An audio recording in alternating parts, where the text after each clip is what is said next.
I'm speaking to you from Cambridge, Massachusetts, in my own living room, surrounded by my trusty volumes of the Bach Gesellschaft and a lot of unordered scores from which I pull out my various daily tasks as a performer, composer, and whatever I do. And I'm going to tell you a bit about two programs, the ones with which we begin our virtual season. First, a founders recital in which my wife, Rosemary Harbison, and I play pieces which are close to our repertoire, typical of our repertoire. And then a Haydn collection, trios, one of our specialties at the festival, Haydn trios for years. I think we've performed as many as 20, some of them. A wonderful repertoire which not everyone knows. And I would like to mention that both of these collections are available on CD. If you hear something you like, you may want to hear it again. And in that case, you get in touch with us and you get a CD of one, both, or the other. Copland's two preludes come from really his student days with Nadia Boulanger.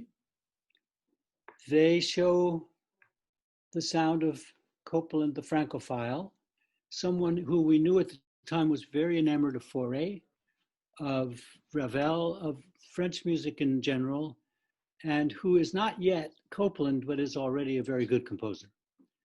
And I think the fact that he's already such a good composer is justification enough to perform them, in spite of the objections of our dear friend Leonard Stein, who was present at the time when we did revive these pieces and heartily disapproved of the representation of a composer not yet in his maturity. However, as president of the Copland Fund at the time, I was able to submit an application verbally to myself to release these pieces for this performance that you're about to hear.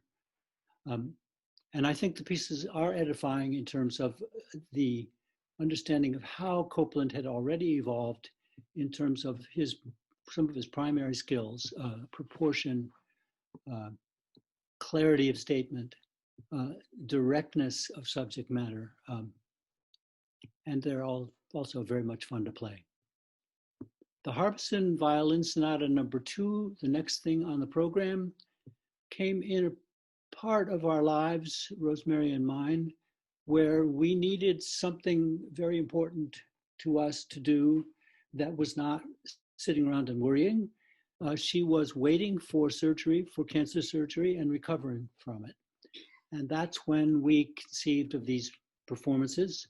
I was still writing the pieces really as we learned it. And you'll hear three movements: a lament, which was my kind of first response to the situation, a dialogue, which was a lighter response, and I think a kind of a fun, off-duty sort of kind of piece, with a lot of exchanges, which are kind of almost stories we would tell each other, and then a very simple waltz. The performance of the piece that we will hear is as close to a score of the piece as we have, since the score is in many, many different parts in many different places at the moment. The Mozart Allegro in A major is one of many, many unfinished pieces which Robert Levin has been completing over many years. He's insanely good at it, as you will hear. This piece asked for his participation quite early in terms of generating a kind of second idea, and really wants him to come up with almost a complete working out section, which he does with gusto and great insight. Adding, however, right at the end of that working out section, a little lick in the piano. Almost any piece that you learn to play, all you performers who are listening will recognize, takes half the time for one bar. And that's the bar in this piece. All the rest of the piece you learn in an equivalent amount of time. And I can't remember on this recording whether I actually can play it or not, but you'll know when it comes. It sounds like some jazz guy walked in and just went nuts for a while. The composition is itself, I think, of great interest. And of course, Mozart's incomplete pieces are not rejects. As Levin has carefully explained many, many times, they are really much more the result of Mozart's habit of composing in a serialized form, leaving pieces on the table to return. So that virtually all of them are strong ideas that just needed more time. And this is certainly a worthy example of that. The prelude from the Sonata in E for violin by Bach is often excerpted as a piece. It's one of those perpetual motion pieces which never fails to get the blood going.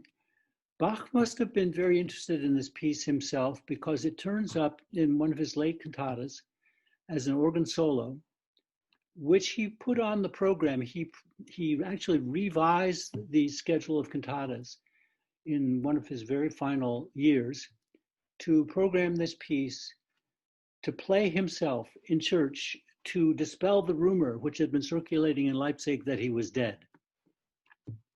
And as you can hear from the course of the music, it must have done a good job in that very situation. After that, you're going to hear a piece of mine called Crane Sightings, which is quite an anecdotal piece in a way. It comes from a day when I walked out into a field in Wisconsin on our Wisconsin farm and encountered a pair, actually, of very peculiar, high-reaching, almost as tall as myself, birds, who were extraordinarily unperturbed by my presence. I found I was able to walk up to about 10 feet from them, which they accepted by eyeing me over their shoulder, and continued to behave in a most bizarre and unusual fashion. They were in some kind of a coordinated dance exchange, very, very awkward to the eye, but also very coherent in some overall way, and making these incredibly stark oboe-like noises. And I think right at that point, I thought, these must be the long-heralded sandhill cranes, long known to be coming back in Wisconsin.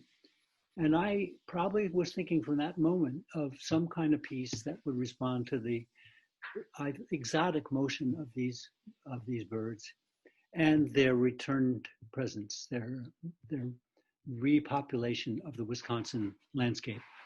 So that's the crane sightings, and it's in a number of movements, all various sort of stages of the observation of the cranes.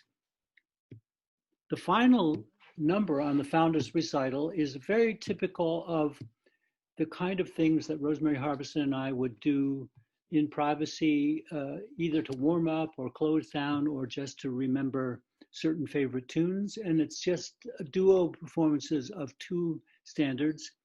I Thought About You by Jimmy Van Heusen, and It Had to Be You, the author of which escapes me at this moment, but will come back at some inopportune moment, which is too late. And we play these pieces quite frequently and without premeditation, and hopefully without redundancy.